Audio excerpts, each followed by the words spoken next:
So today we're going to basically just kind of clear out our watch later list. These are all the things that I've been looking to watch today. I haven't had a chance to, so I figured might as well do it live. We'll see how this goes. So I think what we're going to get into in this video, if it's about what I think it's about, um, a lot of journalists now are trying to flip the script and make it seem like that we, the gamers, are the ones that are making everything political, and they're just trying to talk about and make games or whatever, and it's the gamers that make everything political, and we're the ones obsessing over all this stuff. So we'll see. We'll get into it. I saw some clips or whatever of this video, which made me put it on my list, but I don't know the full context. So let's check it out, shall we? Let me know how the volume is, guys.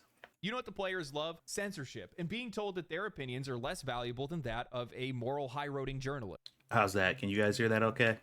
Too loud, too low? Let me know. You would think over the last few years, with the direction that games journalism has been heading in, that they would see an industry that is losing its relevance, that's shrinking, is consolidating, and has mass layoffs and outlet closures, and people are just not engaging with your platform the same way that they used to anymore because you're not delivering what they're looking for. Oh no. Well, of course not, because that would require them to take some responsibility. It's just like pretty much everything else on the left right now. The fact that it's their fault is never on the table. When they're trying to figure out, like, okay, there's a problem here, and things aren't working out the way that I want it to work out. We need to figure out what the issue is. Like, you guys need to understand that them being the issue, like, it's us, is never on the table. Like, it's not even a consideration. Like, some people will think like, oh, maybe they think about it and then they throw that away. Like, no, it can't be. No, it's never thought of. They never consider it as a possibility to begin with in the conversation. But instead of seeing any adaptation, any change, or anything like that, we're seeing them point the finger at you and say, you are the problem. The audiences are the issue. And even more so, it's YouTubers. Those damn commentary guys, man. Why can't they keep their mouths shut? All they're doing is just poisoning the industry, poisoning the well around these games. And more importantly, they need to be controlled by these platforms because, you know, censorship is great as long as it aligns with my own personal morals, landing well with. Oh yeah, we all know how that goes. They love censorship as long as it's aligned with their views. They are 100% behind censorship. They say that they don't, and these are journalists. That's the worst part about it. I think the worst part about this whole thing is these people are journalists. Their job is to literally, like, they are supposed to be the bastions of free speech and free expression. But because their livelihood is at stake, not to any fault of their own, by the way, it's because of all these grifter YouTubers and streamers who are talking about the video games that we play. You know, the consumer base, the people who the games are made for in the first place. How dare those fucking idiots have opinions about the things that are literally made for them? Like, who do these game developers think, or not game developers, who do these journalists think that these games are made for? If the people who the games are being made for are not allowed to have an opinion, then whose fucking opinion matters? Yours? Like, yeah, I don't. It's so crazy, man. Like, the level of pretentiousness, and like I said, this was not an issue until gaming became mainstream. We were totally fine until then. Moving on. As long as it aligns with my own personal morals. Plan failed. Deploy failed. This sanitized to game development, reviewing, and video game discourse isn't landing well with audience. Not what they're looking for. It's not authentic. And you would think that this is an opportunity to say, oh, everybody's telling me that I'm wrong. Maybe I'm wrong. But instead, they're saying it's you. Yeah, of course. Absolutely. Like, I don't know. Everybody is unanimously disagreeing with my opinions, and for no matter where I turn, everywhere I look, people are telling me that I'm incorrect. Maybe I need to think about this again. Maybe I'm wrong. Nope. It never crosses their mind. It is never even a thought, not even a consideration. They have absolute zero introspection skills. I think some might confuse journalism with activism. No, they don't. I don't buy the fact that it's a confusing concept. I also don't buy the fact that they don't know what they're doing. They are 100% aware. They are 100% aware that it is complete activism. but they think that they have the moral standing to push that on people, you know, and that's it. And everybody else is a piece of garbage for not being indoctrinated properly. It's so weird, dude. The expected outcome of Dragon Age the Veilguard is starting to take shape, and it's not looking good. Player ratings continue to drop. The game is now sitting at a 72 on Steam with only a 40% player rating on OpenCritic and an abysmal 3.9 on Metacritic. Gamealytics is now estimating that the Veilguard sold between 310 to 930,000 copies. Bro, that's it? That's it? How long has the Veilguard been out? They haven't even hit 1 million yet? It's been what, 2 weeks, right? That's insane. Hold on, they were just bragging about how well the game was selling. Remember they were on Twitter talking all that trash about, oh look, gamers are super mad. Hold on.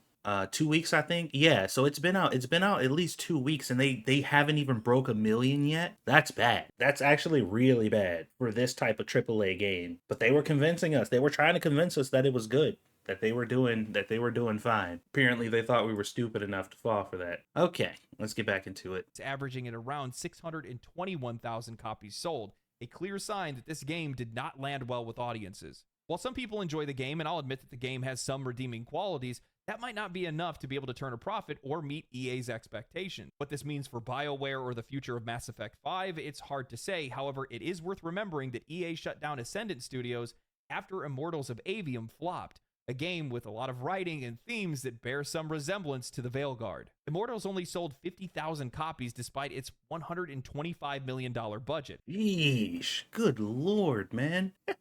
What's up, Ebony? Oh my god. And it's so crazy because this is not uncommon. This isn't uncommon at all. So many new games that have been coming out have been pulling these pathetic numbers, and these game developers are still convinced that they're not doing anything wrong. They just can't figure out what it is. It's not us. It can't be us. So why don't people want to play these games that we keep releasing? I just can't understand it. They don't want other people to be able to speak about video games because they are afraid that other people's opinions might be valued over theirs, and they're the authority on it. So they're literally arguing for censorship of everybody who's not them, so that way they can control the narrative on video games, like they used to do with Game Informer and all the magazines and stuff. They missed the good old days where they were the gatekeepers, and the companies came directly to them to spread the message of the game, and they had full control over the narrative. But now that the internet's out and everybody else has a voice, they feel threatened.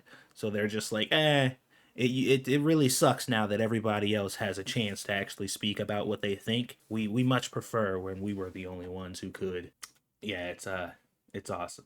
Yeah, it's getting out of hand. But the good news is, these mediums, these companies and stuff like this, they're literally hemorrhaging money. Their companies are getting closed down left and right because people are starting to vote with their wallets, and because we have all these other outlets out for people to talk about how they feel about games, and the narrative is not controlled anymore by this one specific group. We're starting to make a little bit of a comeback. It's not anything massive or super substantial, but we're getting there. And as you can see, the games journalists are getting real nervous. So much so that they are literally out loud and actively calling for censorship of anybody that doesn't have their opinion. Which, I mean, should tell you everything you need to know. Oh boy. All right, let's get back into this. If EA invested that heavily into Immortals, we can only imagine what they spent on the Veilguard. This could mean layoffs for BioWare are looming unless EA decides to make Mass Effect the studio's final chance. Now, while the media attempted to feign that this game was a success, fake it till you make it, I guess, and their positive spin definitely worked initially, now that the game has had some time to simmer and the players don't seem to like it, they have chose to double down and ignore any sense of self-awareness. Dwayne Jenkins of Vice wrote an article titled Dragon Age the Veilguard and the Necessity of Games Journalism. He writes, "We're going back into the trenches on this one, so it's no secret. Dragon Age the Veilguard is the latest DEI game to be subjected to criticism with zero bearing on the actual game itself." Fucking what? And this is the problem. This is the problem right here. Dragon Age the Veilguard is the latest DEI game to be subjected to criticism with zero bearing on the actual game itself. They are saying that everybody who has an opinion about Dragon Age the Veilguard, every opinion that they give has nothing to do with the game. Mind you, this is from the same people who praise the game and say that it's a 10 out of 10 perfect experience because of diversity and inclusion, which, might I add, has fucking nothing to do with the actual game. This is the selling point for them. This was the reason that the game got a perfect score almost across the board from journalists in the first place, was specifically because of the diversity and inclusion and trans narrative in the game. That's what I'm saying. Literally, they only can project or deflect. It is the only two things they know how to do. They are either projecting or deflecting. That is literally it. They can't do anything else. He is unironically saying this about everybody else who talks about the game, when this is literally the only way they talk about them. This is the way that they grade games. They gave Black Myth Wukong, one of the best games to come out this year, so much crap over a complete fabrication of something that they heard about the company. It had nothing to do with the game. It had so much not to do with the game that the main criticism about the game was about something that happened with the company. Like they took points off the game and gave criticisms to the game based off of a rumor that they heard about happening in the company in their game review. You can't make this shit up, dude. You can't make it up. Because I'm tired and already exhausted myself talking about diversity in games, I'll keep this. Excuse me, it is literally all you talk about. You literally talk about nothing else. One brief. Now, the irony of saying this from a gaming vertical isn't lost on me. Even if I'm the wrong messenger, I can only hope that the message itself is meaningful enough. Let's imagine a world without video game outlets. No IGN, no Kotaku, no Polygon. They're all just poof, overnight, gone. No more reviews or insights from game journalists. Oh my god. Are you describing utopia right now? You trying to get my hopes up? Don't force me into imagining a world that's so good. Please don't. Like, oh no, please don't. I like how he's building this up like it's just gonna be some dystopian nightmare now because we don't have these fucking morons who know nothing about video games telling us what makes video games good or not. Like, imagine the chaos if you didn't have us to tell you what games are good. Imagine the turmoil if we left it up to gamers to decide what they like or not. You guys wouldn't be able to survive without our indoctrination. There's no way you guys would understand what games you think are fun unless we told you ahead of time. These fucking people, though, they're so narcissistic and they're so just pompous and just like they talk down to us. It's infuriating. It is absolutely infuriating. What the difference between journalists and gamers is you can talk to a bunch of gamers and ask them about the same game and get all kinds of diverse viewpoints and different perspectives about this game, which is why I tend to get my information from actual gamers about games. But when you talk to journalists about games, go to IGN, go to Kotaku, go to Polygon, go anywhere, they all have the same uniform opinion, and it is never different. It never deviates from each other. You can, at every single game, check IGN, Kotaku, and Polygon. There's no difference. They're all the exact same articles. They have the exact same opinions and they all fall in line. And that's the difference. And they wonder why, like, why the fuck are people listening to gamers instead of us? Because you get a more authentic viewpoint of the game. You'll watch one video of somebody saying this is the best game I ever played. You'll watch another video of somebody saying this is the shittiest game ever made. You'll watch another video of somebody saying I was kind of lukewarm on the game. You'll watch somebody who says this has too much diversity. Somebody who says this doesn't have enough diversity. You can see so many different opinions from gamers about these things. But when you go to games journalist websites, every single one of them writes the exact same article about the games. They all give them the exact same score, and they all say that they're either good or bad for the exact same reasons. How is that useful? It's not useful to anybody. It's completely worthless, which is why y'all have to completely rely on clickbait, bullshit, and lies in order to get people to even click on your stuff in the first place. Because that's the only differential you have between these mediums, is the type of clickbait that you use, or how inflammatory you're being about the topic versus somebody else.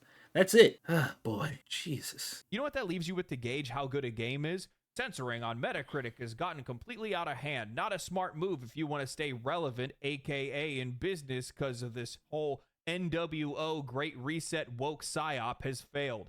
Narratives crumbling and everyone not bailing out in time will go down with this. In case, if you couldn't tell, is a user review from Metacritic. I want you to really read that review. Let it nestle in your brain for a second. Now, what did you meaningfully glean from that? What information from that excerpt will help you decide whether Veilguard is worth your time? That the game has characters of different ethnicities and that's bad? Oh my God. What? Listen to how they interpreted that. Now, mind you, that review was complete nonsense for the most part. Like, it didn't really tell you anything, and that's totally fine. But how did your conclusion of reading that come to characters of different ethnicities are bad in video games? Since the dawn of gaming, if a new character was introduced that was a different sex or different race, it was completely fine. Nobody had an issue with it. You had your small fringe groups on both sides who thought it was either the greatest thing that ever happened or the worst thing that ever happened. But on the whole, for the most part, it was a non-issue. The only time that it became an issue is immediately after gaming became mainstream and all of these companies came out and said, hey, look at this game. It has a black dude on it. And we're going to focus on how black they are. And we're going to make sure we focus on the black experience. And this game is made for black people. And we're making sure that we're catering to you because we love you, Negroes. You're so amazing and so awesome. This is when it became a problem. They came into a space that they were not included in. They infected it with their identity politics bullshit and then got mad that people were upset about it because it was never an issue. There's been so many female-led games, so many different, characters of the other ethnicities led in the game. As long as the story's good and the character's good and interesting or whatever, that's totally fine. But the moment you introduce a black character into a game, you say, I have this new game that's coming out. It has a black protagonist. People like, I don't care. Get on with it. Tell me about what the story's about. And they're like, oh, well, this character, it's about them exploring their blackness. And we're going to really get into what it means to be black and to understand how it is black. And we're hoping that it really resonates with the other Negroes because we want to make sure we get them Negro money. They really like that type of stuff or whatever. So he really loves rap and, like that. He grew up in a terrible neighborhood. Of course, he's a victim of racism because all these are like this is how they talk. Like, they're not saying the between the lines stuff that I'm saying right now, but this is what they mean. This is how it comes across, and it's off-putting. And then the moment somebody's like, okay, this is kind of weird, like, why can't you just like talk about the game and talk about the mechanics and talk about what the story's about? Like, why do we need to hyper focus on the fact that this character's black? And then they look you in the face. They look you in the face and ask you, why are you so obsessed with his race? How come you have a problem with this character's race? I don't understand why you're so fixated on this. Me? Why I'm so fixated on it. Okay. All right. It's disgusting. It makes me so mad, dude. This brand of criticism extends to YouTube, where content creators aren't bound to any kind of journalistic integrity. Sure, a few YouTubers provide thoughtful feedback on the strengths and weaknesses of a game, but YouTube, where YouTube content creators aren't bound to any kind of journalistic integrity. Bro, the idea that you people think you have an ounce of journalistic integrity is baffling to me. It's crazy how the group that's not bound to any kind of journalistic integrity, or who you claim is not bound to any type of journalistic integrity, has significantly more than you guys could ever have. some couldn't care less about worthwhile, relevant, informed discourse. They don't have to talk about the gameplay, visuals, characters, story, pacing, mechanics, or any of the other nuances one looks for in a traditional review of a game. Instead, they can turn a camera on and say the game sucks because it has pronouns in it, or it features too much diversity. Okay, and you can turn a camera on and say a game is amazing because it has pronouns in it, or because it features diversity. What's the difference? And this is the point that I was making. They have the freedom to go around and say that these things are amazing for this reason, but they're saying that people shouldn't be allowed to say the opposite. And they're pretending like they don't do that. They're pretending like their reviews don't consist of, oh, this game is amazing because it has diversity. It literally does. That's the whole problem to begin with. And this is what I was saying before. They've been doing this from the beginning. They're the ones who started this trend. They're the ones who brought this discourse into the space. And now they're accusing everybody else of being the perpetrators of it. Yes, they can turn on their camera and say the game sucks because pronouns are in it, when you literally just put out an article and gave a game a 10 out of 10 for that very reason. Come on, dude. Or ruined a franchise by introducing any other sexual orientation that isn't straight, or a gender identity that isn't man or woman. This isn't a conversation, a point to it all, just noise. It's funny though, Dragon Age the Veilguard is getting lambasted for its inclusive elements because it apparently isn't a 10 out of 10 experience. It's not, though. It's not. It's literally not. Dragon Age the Veilguard is not being lambasted for its inclusive element. It's not. It's literally not. Like, it's so funny. They're talking about the quality of the writing, the quality of the story, or the lack thereof. That's what 90% of the discourse on this game is about, the dialogue and the story. That's where most of the backlash is coming from. Meanwhile, I don't recall Baldur's Gate 3 getting a whole lot of flack. Oh wait, never mind. I guess I just had a momentary mental lapse. But traditionally, people will excuse all that gross diversity if the quality is high enough. I don't recall Baldur's Gate 3 getting a whole lot of flack. Why do you think that is?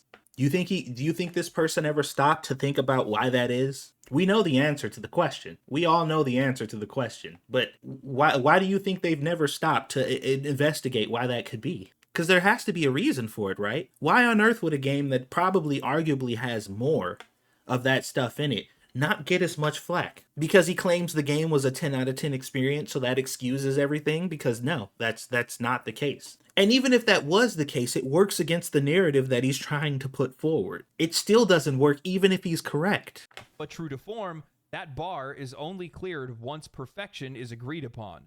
No real-world parallels at all. So they believe that only games journalism can provide reliable and nuanced insights into a game's quality. Notice, and this is something that's really important, it's a wordplay that a lot of journalists like to use to mislead the reader, but notice that they say a few YouTubers provide valuable feedback. But they use the word few because they want to magnify the issue to be as big as it possibly is, even though they are the ones that are cherry-picking some of the most inflammatory discourse that's around Dragon Age the Veilguard.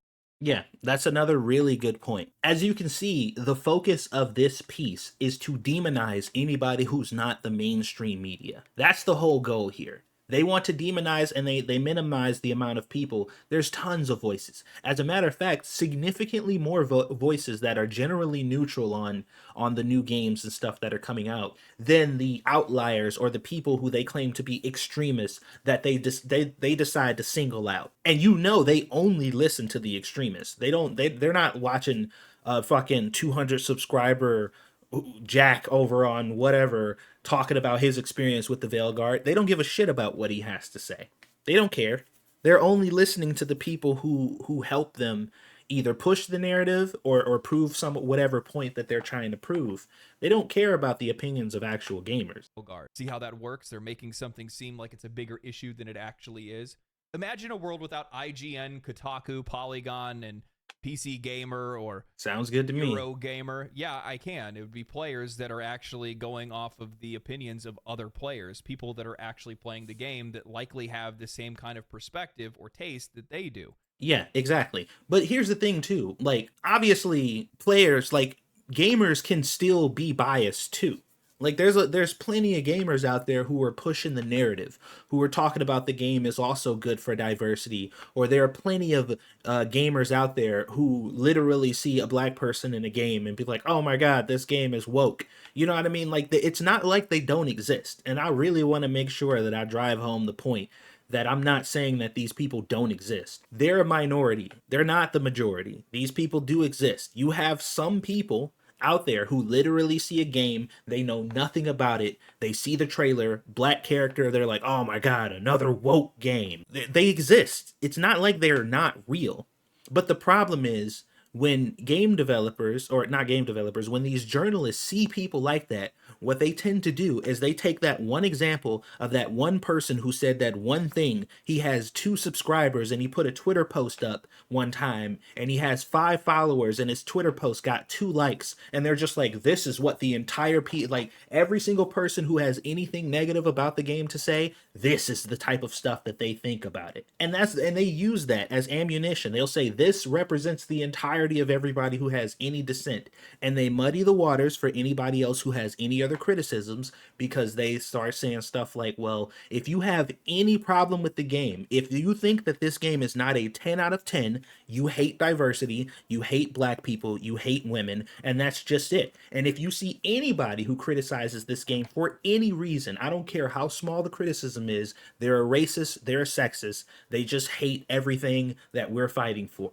And because you guys go about it like that, you cause this huge backlash. And once again, we're found in this, like, we're all in the trenches again, arguing over something that doesn't even matter, that majority of people aren't even really talking about. It's kind of ridiculous, man. It's really ridiculous. And once again, like I said, it is literally the case of the woman shoveling shit into the dumpster behind her that says internet. And then when shit comes flying back out of it, she's like, oh my God, help me, I'm being attacked. It's the same thing every time. They literally walk inside of a room full of gamers, minding their business, and they walk in and they look everybody in the room in the face after they stopped everything that's happening, and they look at them and say, y'all all a bunch of bitches. And start an uproar, and then they turn around like, see, look how vicious these guys are. Like, look how fucking vicious they are. See, this is what we deal with. This is why we hate gamers so much, because they're all disgusting monsters. They're just angry little critters that constantly get mad at nothing. They're always pissed off about nothing. And I'm just like, dude, we can see you. We can see this happening. Like, people aren't blind. But the reason that this is spread so much is because although people may not be blind, a lot of people are ignorant. They didn't see the person walk into the room and antagonize everybody. All they see is the aftermath. They see the reaction and they're just like, oh wow, those people do look really angry. They do look really upset. Like, what the fuck is wrong with gamers? Like, I thought you guys just wanted to play games and be happy, but look how angry you are for no reason. But they missed the catalyst. What started that in the first place. That's exactly how Gamergate blew up, and that is exactly how Gamergate 2.0 is going right now. It's so infuriating. It's one of the reasons why YouTube and Twitch content has blown up over the years, is because they're much easier to be able to find somebody that you can align your tastes with and have similar opinions on things with, and see whether or not you're going to enjoy that game or not. That's probably one of the biggest issues in games journalism today, is the fact that the perspective and opinions and beliefs that are held by those in media are not shared by those that are the audience. Exactly. That is the number one problem right there. The priorities of games journalists do not align with the priorities of gamers. That is the number one reason. If we eliminate everything else that we talked about, the whole problem to begin with, everything can be summed down to the fact that your priorities as a games journalist does not align with the priorities of the gamer. Y'all spend all y'all time talking about graphical fidelity. You spend all of your time talking about diversity and inclusion. You spend all of your time talking about all these other things that most gamers just don't care about. And you literally frame your entire score of the game on these irrelevant things that majority of people just don't care about. And you're like, how come we're not resonating with the gamers? Like, I don't really understand why they're not really aligned with us, because your priorities are different. Back when gamers used to be in control of that shit, that was not the problem. Same with mainstream news and politics. Exactly. They cry victim as they strike you. Exactly.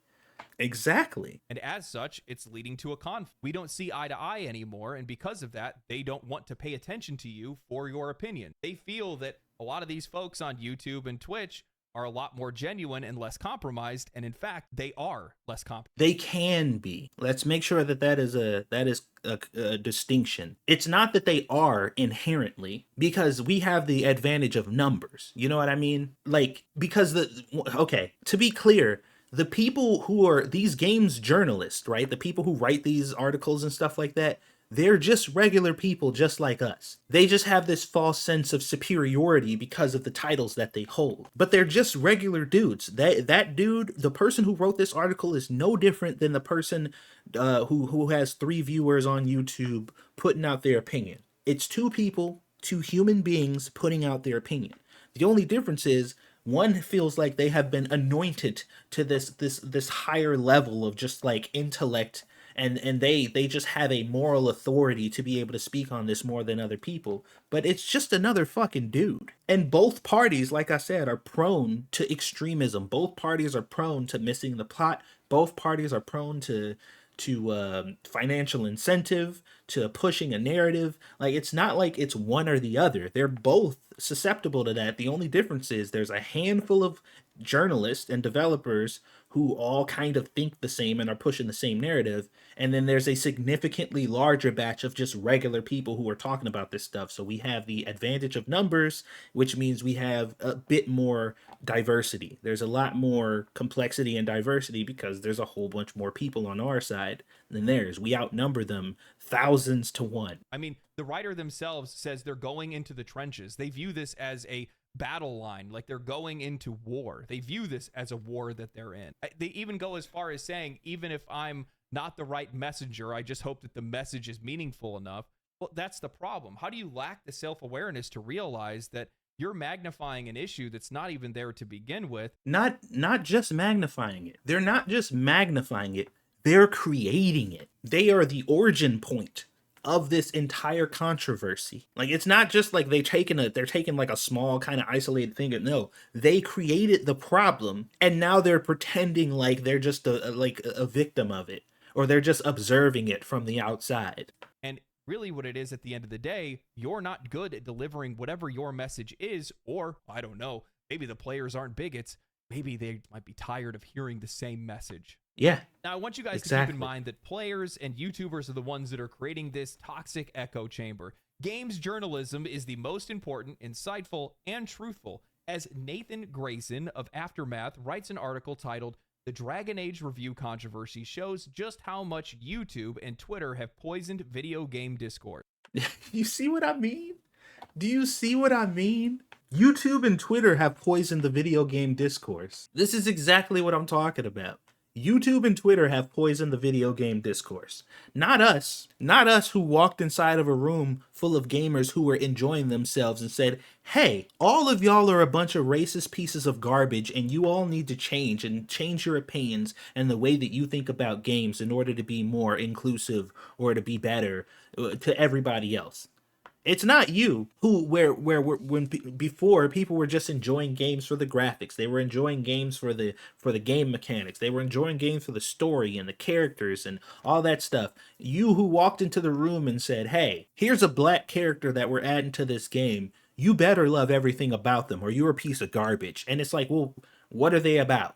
What's their story? What do they believe in? It doesn't matter. They're black, which means you should like them. And if you don't, then that just goes to show how racist you pieces of garbage really are. Like, come on, dude.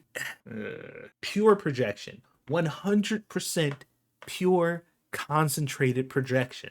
The more you enable these people structurally, systematically, the more footing they gain until they become the default. The more you enable these people structurally and systematically, the more footing they gain. How about this?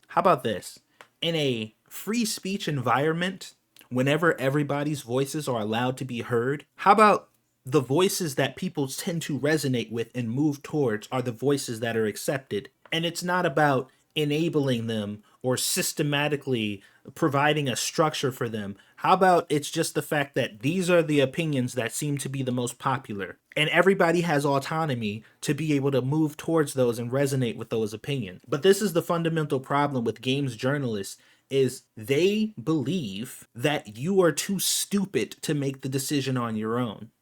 They believe that you do not possess the proper amount of autonomy to be able to properly decide if you like something or not.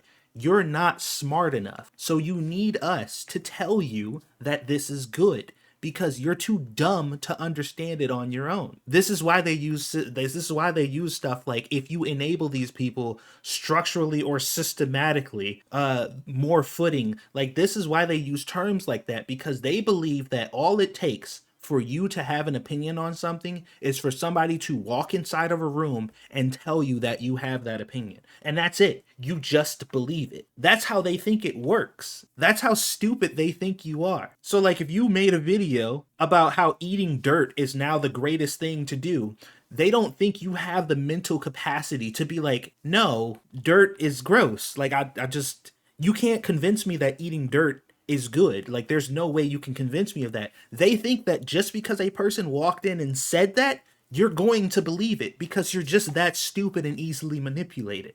Cryptic, thank you. Tell me how to think now. And that's the problem. Like I said, that is one of the fundamental problems with these groups and these journalists, is they don't believe that you're smart enough to be able to handle the discourse. And that's why they use this really scary language, like, this is going to become the default. Like, if you systematically give these people footing, when they say things, people will just believe them because they don't think you're smart enough for critical thought. Quoting the discussions from their podcast, Nathan writes, "These days, when a big new game comes out, you can pretty much roll the dice on what kind of reactionary controversy it will produce. Are we looking at a moral panic over trans characters, diversity consulting, games journalists being too positive, games journalists being too negative? Some other quibble that'll be forgotten in a week, interchangeably swapped out like grains of sand dragged away by the unrelenting tide. Anyway, the usual suspects got mad about Dragon Age the Veilguard reviews this week." Okay, what's the fucking problem? Somebody. Anybody. What's the issue here? I don't get it. A new game comes out and gamers discuss and talk about it. And it's a roll of the dice on what the topic could be about whatever this new game is. No, it's just baffling. It is insane to me that they're presenting this as some kind of problem. Are people not allowed to have different opinions now? They are not. And that's the point of this whole, this entire video, this entire article is leading to that point. It's taking them a long time to get there, but I promise you, before this ends, we're going to get to the censorship part, because that's what they're building up to. You can listen to this week's episode of Aftermath Hours for a full rundown on why, but the whole thing is illustrative of a larger, more important issue. Thanks to algorithmic prioritization on sites like YouTube and Twitter, this is how a growing number of people engage with video games. Plenty of people still manage to tune out the hours-long rants and conspiracy theories, but at what point does this rancid flavor of brain rot go from vocal niche to a borderline mainstream position? See? Here we go. This is the groundwork right here. They're blaming the algorithm. They're blaming algorithmic prioritization on YouTube and Twitter to explain why people tend to be disagreeing with them more. Now, somebody please, once again, I'm reaching out to the class. I would like to know, who can tell me how the algorithm works on YouTube? What is the algorithm for on YouTube? The algorithm on YouTube shows you content that you would be interested in. That's what it's for. It is literally designed to present you with content that it thinks you want to see. I can't even right now. Their complaint right now is that this rhetoric, this unwanted rhetoric, this rancid flavor of brain rot is going to infect all these people and transform all these people into these politically driven commentators who don't talk about games the way normal people do. And that it's going to inundate all these people who don't want to engage in this type of way with content that they don't want to see about topics that they don't want to hear about. That is literally the opposite of what algorithms do. Fuck me, dude. It's okay, but let's humor them.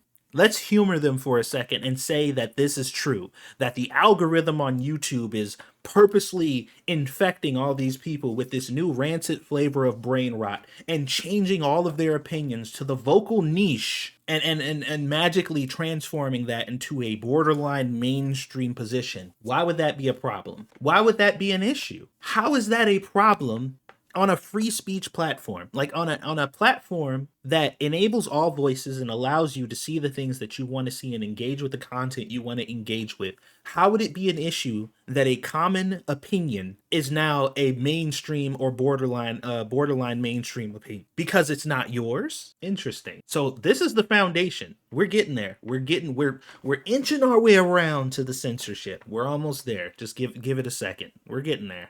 And what are the long-term consequences of that? I guess my doomer-pilled concern about all of this is that as the American fascist project continues to grow in power and all of these platforms facilitate these ways of talking, conspiratorial thinking. Oh my God. What's up, Crown? Oh my God. My doomer-pilled concern about all of this is that the American fascist project, these people do not know what fascism is. They have no idea what this word means. You have a group of people in this article advocating that voices that they don't like to hear be eliminated. You have them doomsaying about the fact that opinions that they do not share might infect other people and be shared too much. And they're not so subtly hinting at the fact that they want this to be eliminated and they want only their views to be visible and they want only their voices to be heard. They're calling these other people fascists. Once again, we're back in this room. Again, the open market of ideas is fascist, guys. Being able to openly share your opinions and have them challenged by other people and possibly have your opinion beat down in the free market of opinions is fascism. And whatnot. Do we reach a point where this becomes the default? Because I would say right now, this is not the way most normal people talk about games. Who the fuck are you to decide on the way that most normal people talk about games? Not only that, the normal way that people used to talk about games is without politics, is without gender, is without all this other bullshit that has been injected into games. You're right. Normal people used to talk about games on whether or not they were fun, whether or not it had a good story, whether or not it kept their attention. Did they beat that hidden boss that they found? What new item they got? That's what people used to talk about. But y'all walked into the room and said, no, we don't care about fun. We don't care about story. We don't care about game mechanics. Are the characters black enough? Do enough characters have vaginas in this game? This is what's important. And this is what you need to focus on. And if you're not focusing on it, it's because you're a piece of garbage. And then everybody responded, fuck that shit. I don't want to talk about that. And then they said, well, you guys seem awfully obsessed with talking about all these gender things and stuff. Like, what the fuck is your problem? Like, why are you so obsessed with all this gender stuff and all these political things? Why are you so obsessed with diversity? Why do you hate it so much? It's crazy, dude. It's like fucking top tier 4D chess level gaslighting. It's insane. They're literally trying to pass this off like they had nothing to do with it.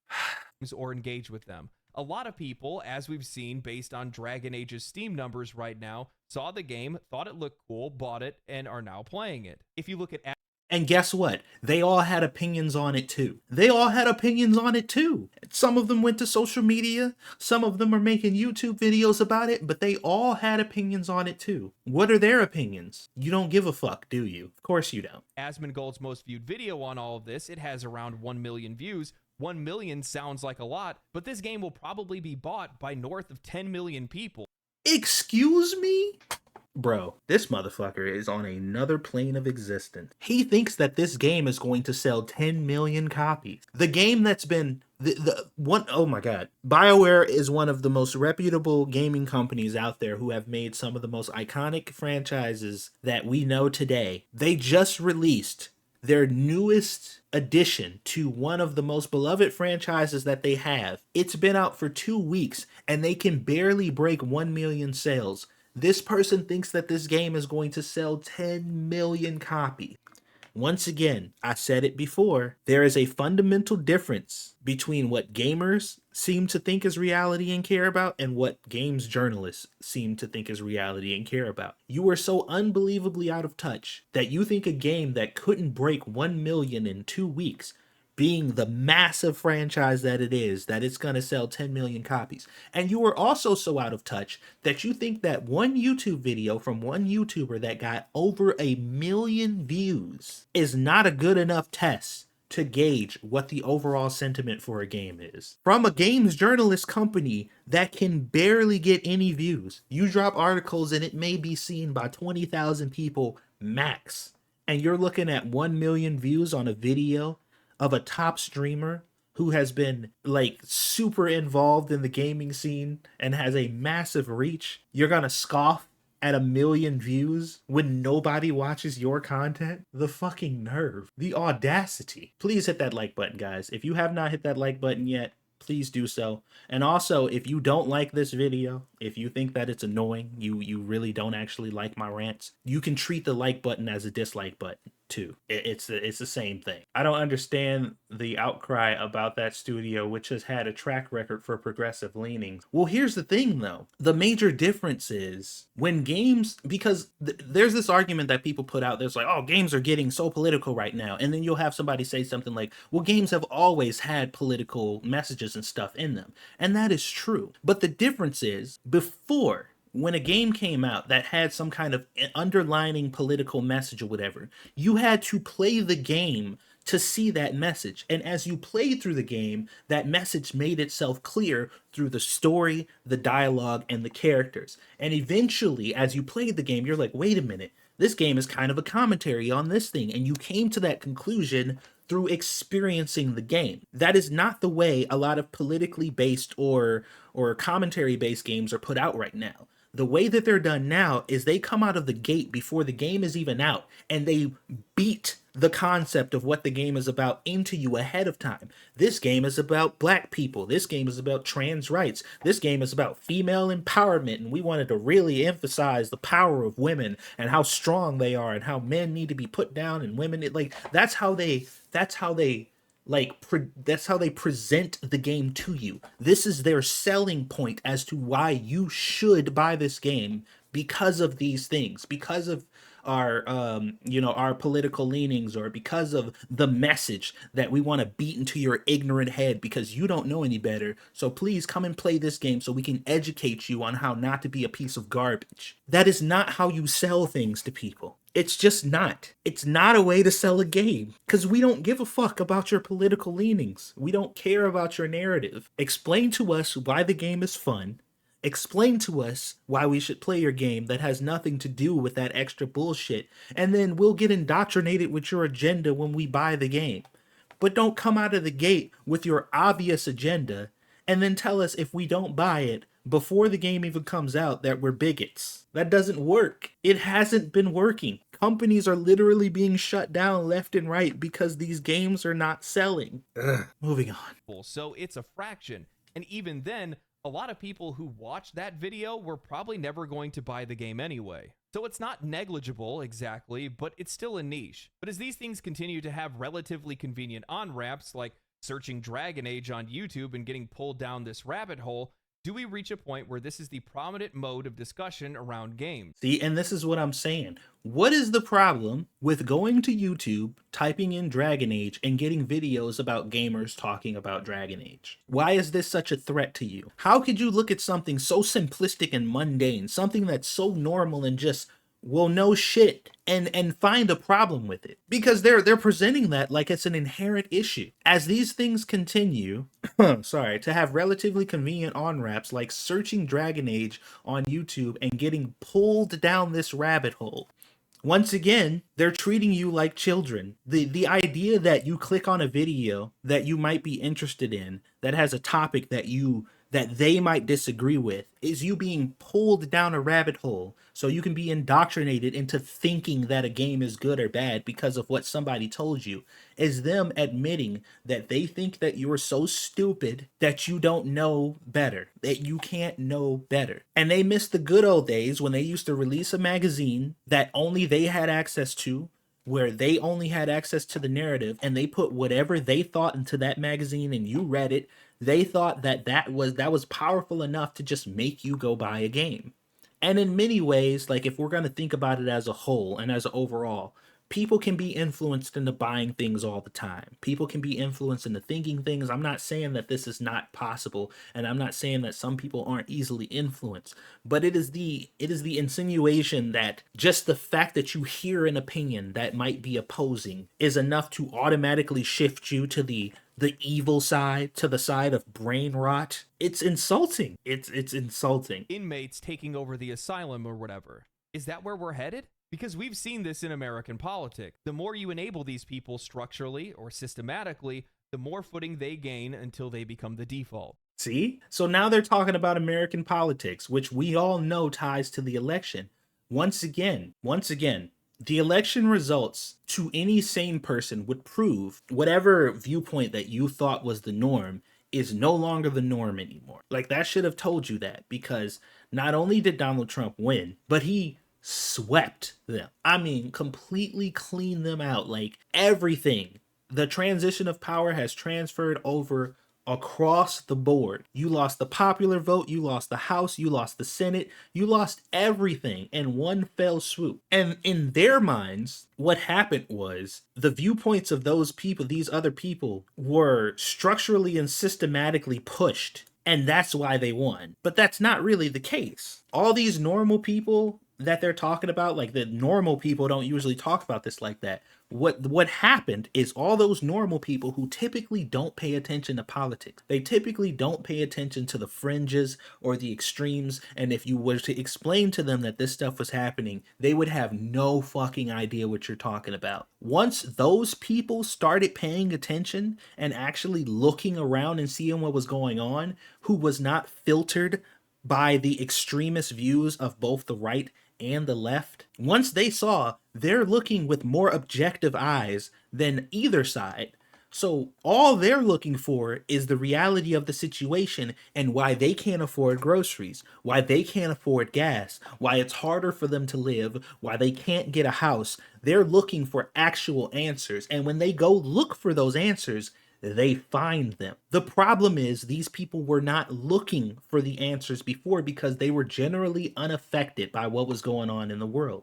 They did not care because it wasn't their problem. But now that it has become the problem of the, I guess the silent majority, which is what I guess I would call them, the silent majority, because these people are the majority. Once it became their problem, they started looking. And when they looked to figure out what the problems was, all signs pointed to the left. Every issue that they were having pointed to the left. So when they saw that, they're like, holy shit, we should probably start voting and to fix this whole situation. Because up until that point, to where the silent majority started paying attention, it was a tug of war between two extremes. And whoever pulled the most normies onto their side was going to win that. Like, that's just how it was going to work. But how did the two sides approach it? Let's talk about the approach. Right-wing people decided to go to college campuses and different places to amplify their voices in places where they knew that people were going to be thinking differently than them. They said, look, we're going to come to where you are. We're going to go to college campuses. We're going to go on different news networks and stuff, and we're going to have a conversation with people. We're going to challenge their viewpoint, and we're going to open the floor to dialogue to talk about what these problems are so we can figure out where people at. The left, they didn't do that. They said, we're going to isolate ourselves. We're going to say, fuck you to literally everybody who disagrees with us. We're going to tell people to shut off and cut off their family and tell anybody who has any dissent, who may have any disagreement, and say, fuck them, push them away from you, make sure you don't talk to them, treat them like garbage, and let them know that they're worthless. And that's how we'll get their votes. Kind of strange. And now that they are no longer the majority, which they were before, they had like this kind of majority on, the narrative and what was going on in the world, they still think that they can use those "you're with us or you're against us" mentality to bring people over. And I'm like, you can't do that anymore. When you were the majority, it worked out for you because you could say, fuck you, we don't care about you or your opinion. If you're not with us, you're a racist piece of garbage, so we don't care what you think. We're gonna win anyway. You're not the majority anymore. That's not gonna work. I'm sorry. Because now you're saying that to not only the extremist on the other side, you're saying that to normal, regular people. who just want to be able to put food on their table. But you need their votes. You need them on your side in order to win. Anyway, sorry about that. That was a relevant rant to what we're talking about, though. This video is 21 minutes long, and I'm only halfway through it. Jesus Christ, I'm worse than Asmongold. This one is not drinking the Kool-Aid, they drank the entire cooler. I need to stop you right there. One of the things that I frequently see is journalists or those whose content isn't that popular online criticize the algorithm. They believe it is a system that is promoting these opinions that they disagree with and ultimately are suppressing their own. That system is an issue, and it's only fascist because it's not promoting their ideas or their opinion. Exactly. That's exactly what I was saying before. The only reason that this system is terrible to them is because it's promoting ideas that's not theirs. You think if the YouTube algorithm was specifically focused on and tailored to their opinions that they would have a problem with people typing in Dragon Age and going down the quote-unquote rabbit hole as long as it was their rabbit hole? No, they wouldn't. They wouldn't care. As a matter of fact, they would encourage it. That's the same reason why there's a quote-unquote mass exodus of leftist people leaving Twitter right now. Because they're like, oh no, Twitter used to be a space where only leftist ideas flourished and that we got to say whatever we wanted. And if anybody disagreed with us, they got completely eliminated. Remember free speech? Remember when Twitter used to be a free speech platform? But now it's an open forum for everybody. And the people who disagree with us are not being eliminated right away. And their viewpoints are allowed on the website. So now it's a right-wing website and it's for fascists who want to silence us, and we can't accept that. So we got to leave the platform, because when it used to be fair and free, when only our ideas were permitted, it was great. But now that everybody's opinions are included, it's fascist, and we can't stay here because we don't feel safe. Like, come on, dude. Nobody's buying this shit, which is why you lost so bad. YouTube and content creators in general are supported by their audience, not the algorithm. The algorithm simply feeds you things you might be interested in, and it's up to you to engage with it. I just said that. Just got done saying that, dude. They don't even know how algorithms work. These people don't even know how algorithms work. If my content, or Asmongold's for that matter, wasn't supported by an audience who the video we're going over is made by Legendary Drops. It's called Game Media Implodes Over Dragon Age the Veilguard.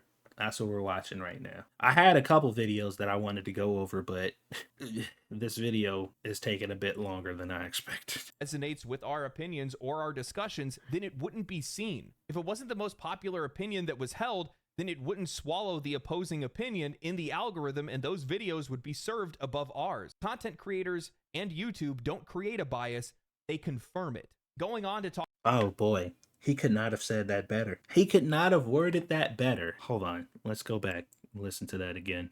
He could not have worded that better. Holy shit. Then it wouldn't swallow the opposing opinion in the algorithm, and those videos would be served above ours. Content creators and YouTube don't create a bias, they confirm it. Yes. You cannot create a bias on YouTube. You can only confirm it. That's how it works. That's how the algorithm works. If you could just go and create whatever bias you wanted, then being successful on YouTube would be way fucking easier than it is right now. I don't know why they think you can just do that. You can't just present an idea on YouTube and then just tell YouTube, make this mainstream. That's not how it works. That's never how it worked. I don't know what the hell possesses these people to think that it's ever been that way. It has never worked that way. Never. People are either interested in your viewpoints or they are not. That's it. Going on to talk about identity politics in games and saying that it's not the normal way people talk about games. Well, Bud, we're not getting normal games. We're getting divisive games firmly cemented in social and identity politics, and you can't be surprised when those games find themselves in the middle of social political discourse. It's the very reason that you put something like that into a game in the first place. Yes, exactly. It is the whole reason that we're in this room. It's the entire reason that we're having this conversation to begin with. It's because games used to just come out and it used to just be about the game.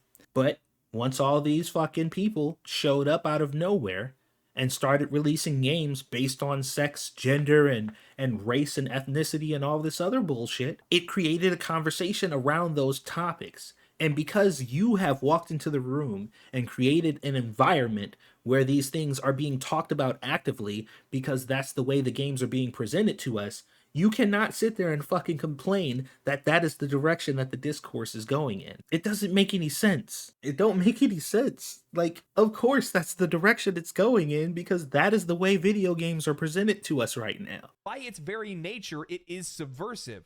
When they say the more you enable these people structurally or systematically, the more footing they gain by a default, again, the lack of self-awareness when you're saying that your subversive messaging is more important than these people, referencing those who they disagree with. What this actually reads as, we shouldn't platform these people because I disagree with them and my beliefs and opinions are the right ones.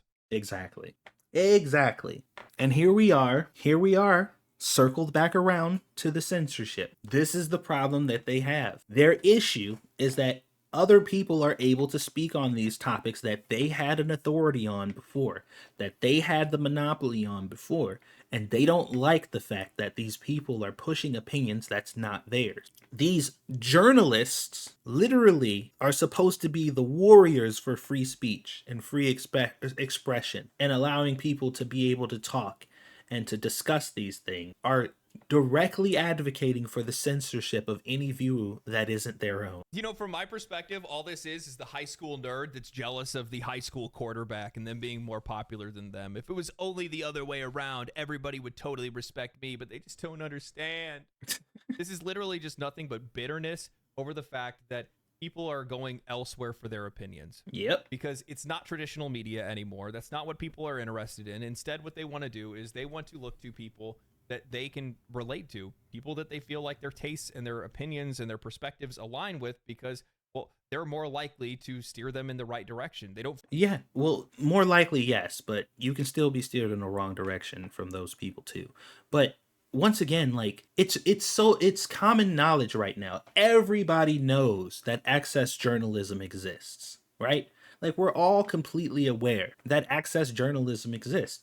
We all know that every journalistic outlet that covers video games all kind of fall in line and say whatever the thing is they're supposed to say to make sure that they have access to these games and these early access things in the future. This was the entire basis of Gamergate when it first came out. Even though mainstream media changed the narrative to Gamergate meaning people just hate women and diversity in games, this happened already. We've already been through this one time with the initial Gamergate, and I know everybody calling this like what we're doing right now Gamergate 2.0, but it's really not. Like, it's just people just having a discussion about the same shit. But like, we've already gone through this, where there was a narrative that was going around, gamers being upset because you guys have this access journalism and you're giving really false reports on what these games are and what they represent in order to make sure that you get another in spot and these to talk about these games again. And that was a problem, and it is still the fucking problem to this day. It is still an issue now. The only difference is then you had the power and the influence that you wanted and you were happy and content. Now you are losing that power and influence, so it's much more prevalent right now. The points that we were trying to make back then, people were brushing off as gamers just whining about shit. But now it's different because people actually can see what we're talking about. They actually have a point of comparison. They can look at the YouTubers and the streamers that they watch and directly compare the messages that they hear from them to yours. And your message sounds an awful lot like bullshit. And you're just upset that people can see that now. It's that simple. It's really that simple. It's the high school nerd who sold out all his friends hoping that the jocks would accept them. And the jocks ended up hating them for it. Yeah.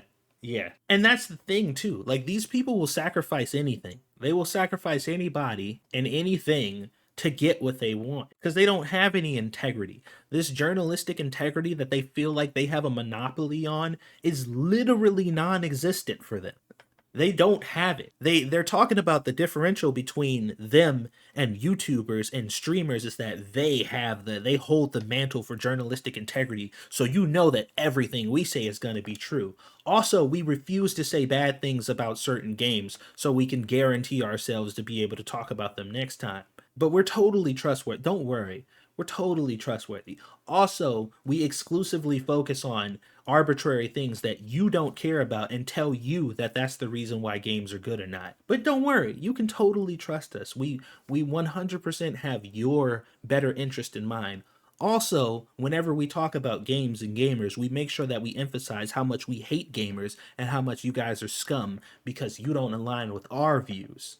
But don't worry, you can completely do we're the authority on the matter. You can trust us more than anyone else. Nobody's falling for this shit, dude. It's over. It's over. Y'all are gonna have to come to terms with it just like everybody else is right now. Just like the Democrats are scrambling.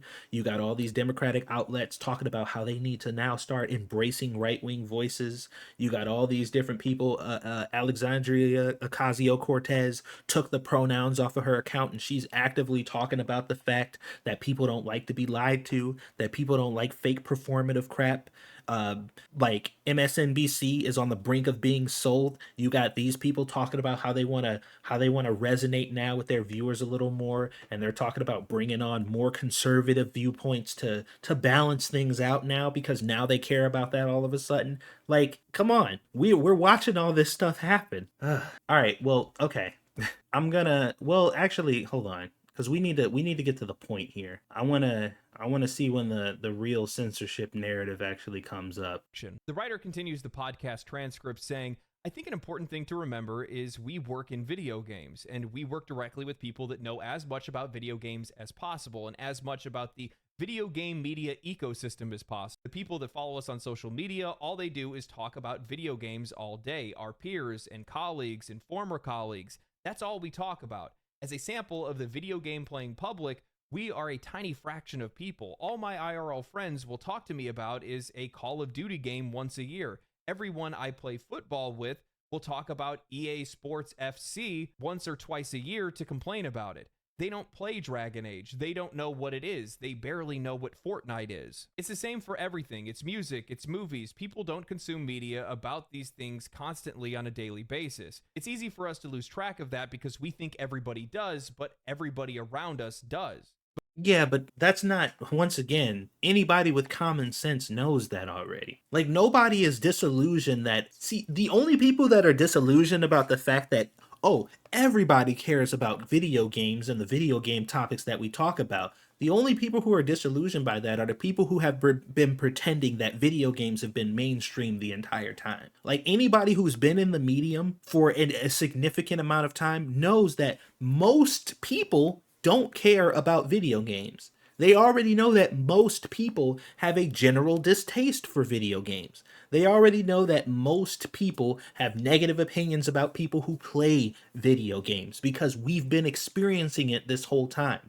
The narrative has shifted. The narrative has shifted once it became mainstream, and they shifted it to not look at those gross losers over there playing their video games and wasting their lives away doing something that's worthless and stupid, to now look at those people over there that are keeping people like us out of their medium because they're racist, disgusting pieces of garbage who don't want us to enjoy the things that they like. Because that's how it used to be. If you were a gamer or a person who enjoyed video games, you were kind of like a social pariah. Like, people didn't like you. People treated you accordingly because you played or were interested in video games. And a lot of female gamers back in the day used to hide the fact that they liked video games because it was unsavory to the public. When they got in public, they did not want to have to contend with what most men had to contend with, being an open gamer or a person who openly liked video games, because they knew that it was frowned upon. They heard how people were talked about who liked video games. But once it became mainstream, the narrative shifted to, oh no, everybody loves video games. Everybody has always enjoyed video games, but those mean gamers have been keeping us out of the medium because they hate women, they hate black people, and they hate diversity. So we've just never been able to get into it because they've always kept us out of it. Which, like I said, has never fucking been true. Has never been true. But here we are. So now this dude is feigning ignorance and just like, oh, we all think that everybody likes games because we talk about games all the time. But if you really think about it, most people don't actually like video games or talk about them. No fucking shit. No shit.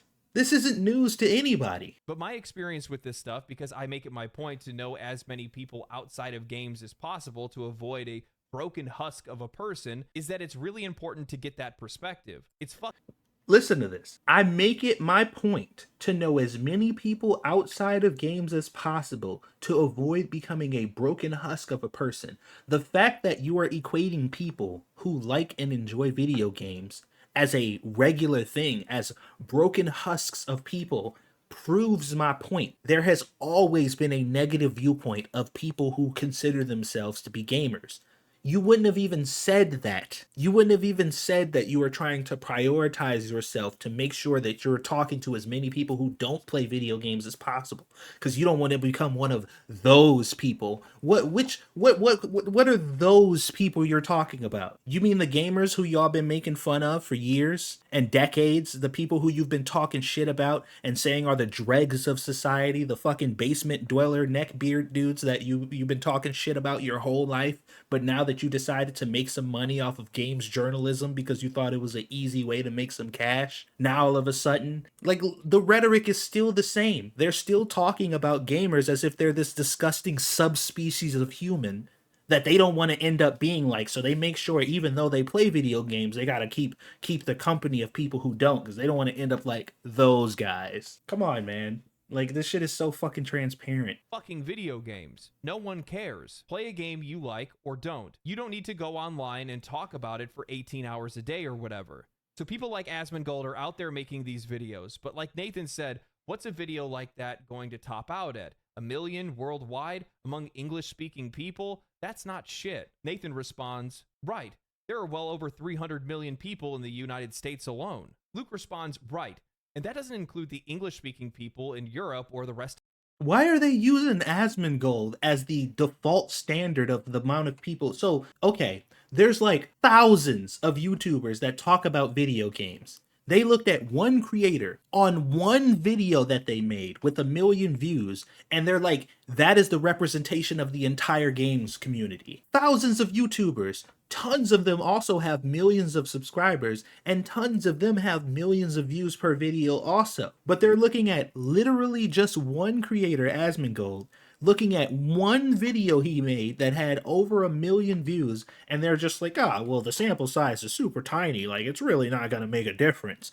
Like, what are you talking about? These dudes are so fucking ignorant. They're so ignorant. It is so unbelievably and blatantly obvious that they have no fucking idea what they're talking about. And they're just baffled at the idea that people are no longer listening to them. Of the Anglosphere. I don't think it's something to be worried about as a discourse shaping trend. It's more of a bummer for that type of content on that type of medium. It's going to go on its own journey, and during that time, people are going to be put off it. People might stop watching that kind of content and look somewhere else. They might. You mean, are you guys seeing the irony here? Let me remind you. The whole point of this video is to talk about how a discourse shaping trend that has been a bummer for the type of content that we've been looking at in the medium that we're talking about, which is video games, that has gone on its own journey, and during that time, people have gotten put off by it. They're complaining about the fact that people might stop watching that kind of content and look somewhere else. This is what we are talking about right now. This is exactly what we're talking about right now. This is how they're talking about the gamers doing their stuff. This whole video is about how discourse shaping trends, which is talking about political and sexuality and all kinds of diverse DEI bullshit in video games. That is the discourse shaping trend that came along. A lot of people have been annoyed with it and been getting pissed off by it, which means that it was a bummer for the type of content in the medium that we were talking about, which means people were annoyed talking about it in the gaming industry. It went on its journey, which means a lot of these companies got infiltrated and a lot of these businesses got infiltrated, and more this started becoming more of the discourse. That was the journey. And during that journey, people started to get put off. Kotaku, Polygon, and this other companies are now complaining that people are put off by the shit that they started, and people might stop watching that kind of content and look somewhere else, which is what's happening right now and what they are currently complaining about. What did we say earlier in the video? projection and deflection. It is the only two things they are capable of. This motherfucker literally just told the story about how mainstream media started talking about a thing that got really popular, went through its courses, and is now getting unpopular, and people are pushing away from it. They don't even know. He can't even see it. He's telling his own story and don't even realize it. Might look on TikTok or on blogs like the Aftermath.site. It's not a given that every 13-year-old boy watching an Asmongold video is going to turn into someone who thinks like that. You say that, but you literally think that you're literally doom saying that that's going to be the result. You started your article saying that that was going to be the result. And that's what you're afraid of happening. Most people are relatively normal, and there's a point where once people with a certain kind of hateful or twisted or conspiratorial view start to get oxygen and get enabled, their views become increasingly bizarre to a normal person. Okay. Most people are relatively normal. And there's a point where once people with a certain kind of hateful or twisted conspiratorial views, I don't know, like maybe the entire games industry is sexist, the entire games industry is racist, that every single gamer who enjoys video games is a fucking scumbag piece of shit who hates diversity. You're talking about conspiratorial views like that started getting oxygen and started to get enabled? Are you talking about how those views became increasingly bizarre over time to normal people and how people aren't so easily brainwashed that they'll go along with it? Could you possibly be talking about that? Oh my God. People aren't so easily brainwashed that they'll just go along with all that. Obviously, the political situation in the United States shows that lots of people can if they're subjected to it long and hard enough. But on a global basis, on a normal person basis, a lot of people will eventually be like, I think this guy's fucking weird. Who cares? It's Dragon Age. Or not everything has to be a conspiracy and a political gesture. Oh man. I've already beat this dead horse enough. I think we've gotten to the point here. This is exactly what's happening to them right now. People think that they're weird. People are saying, who cares? People are saying that not everything has to be a conspiracy or a political gesture, which is why they're moving away from mainstream media. Hello. Anybody who has a spouse in the chat, anybody who's here with a spouse, you ever wonder how you do something and your spouse can see that thing that you've done with 100% 20/20 vision, absolute clarity? They can identify and recognize that behavior like this. Like it takes nothing. The moment they witness it, they're like, bam, this is what you're doing. I don't fucking like it. But literally, in the next hour, they can perform that exact same thing to you and can't see it for shit. Like they have no idea. They did the exact same thing that you did that they complained 30 minutes about before and made a big deal about how they hate it, how they can't stand it, how, this thing that you do, it annoys me so much. And then 10 minutes later, they do the exact same thing to you. And no matter how much you explain it to them, they just can't see it. Can anybody relate to that? Because that's what this feels like right now. He literally just explained in great detail their downfall and how we got here. Shut up, Midnight. You shut up. I'm just saying, like, he literally just explained in full detail how we got to this point, but he can't see it that way. Like, for some reason, it just doesn't make sense. I'm more optimistic than other people are with this stuff, but it's more of a YouTube problem than a societal problem. They need to sort that out. Nathan responds, true, but in addition, it's a Twitter problem, it's a Facebook problem. With Asmongold, it's a Twitch problem. It is, to some extent, a TikTok problem. And here it is. This is the point that I wanted to get to. This is the point.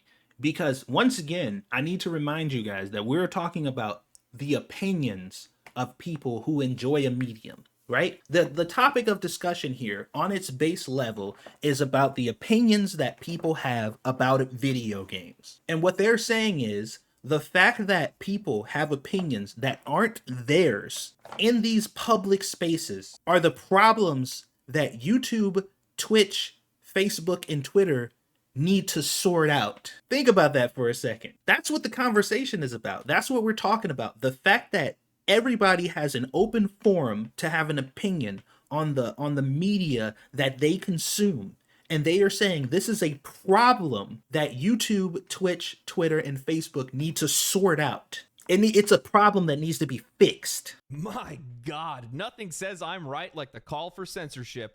Believing that these platforms need to handle commentary people like Asmongold, myself, or anyone else. It is disgusting to hear someone want to put the control of freedom of speech into the hands of publicly traded platforms. They have more power than they already need, and you would blindly trust them as long as they are propagating the opinions and messages that you feel comfortable with. Yep, there it is. There it is right there. That's what this whole thing was about. That whole long-winded fucking article full of nothing but fluff, a lack of ability of self-reflection and everything. That entire thing led to this point. This is why we're here in the first place. This was the whole point of the video. YouTube, Twitter, Twitch, and Facebook need to censor any voices that aren't ours. They need to destroy any type of commentary that's about these games that isn't our voices, because our voices and our opinions are the only ones worth listening to. We need to remove the freedom from gamers and people who consume this media. We need to strip away their ability to talk about these things because they just need to listen to us. Oh boy. I was married for 20 years. I've dealt with more of that than any one person should have to. I mean, and I love my wife to death. Like, me and my wife get along very great. We're going on 10 years now, and I love that woman with every fiber of my being. And even she's prone to that sometimes, where, you know, she'll point out something that I do that's identifiable, and she can see it with no problem. And I'm just like, yeah, you just literally did that same thing. And she's like, what do you mean? No, this is totally different. This is a completely different thing. I'm just like, bro, it's not. It's really not. But all right. So, okay, here's the link. If you guys want to check this video out in full on your own without my constant interruptions, here's the link to the video here, so you guys can check that out. You can archive it or save it for later. Make sure you give him a like and all that good stuff. He don't need my help to be signal boost. Dude's got over 200,000 subscribers. This video's got over 300,000 views. It's not like he needs any of my views, but as a fellow creator, you know, obviously, if you're not familiar with his videos or his work, he makes really good videos. A lot of them are very in-depth, and his opinions are usually pretty balanced when it comes to this stuff. So if you like that video, definitely go and give him a look. But I think I've watched enough. There's probably more to talk about towards the end of this, but I've spent nearly 2 hours talking about a 20-minute video. So I think I'm gonna move on from this one for now, and maybe we'll check out one other thing on my watch later list.